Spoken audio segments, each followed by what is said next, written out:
শনিবার রাতে মধুপুর থানার পুলিশ গোপন সংবাদের ভিত্তিতে হরিহরদোলা উত্তরপাড়া পিন্টুদের বাড়িতে তল্লাশি অভিযান চালায়।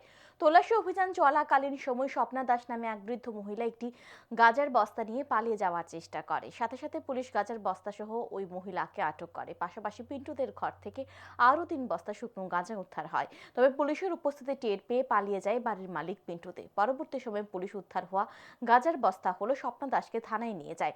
জানা যায় উদ্ধার হওয়া ৪ বস্তা গাঁজার কালোবাজারের মূল্য ২ লক্ষ টাকার অধিক হবে। অপরদিকে একই সময়ে হরিহরদোলা উত্তরপাড়ার একটি স্থানে তল্লাশি চালিয়ে ১০ লক্ষাধিক টাকার সারে উদ্ধার করে মধুপুর থানার পুলিশ।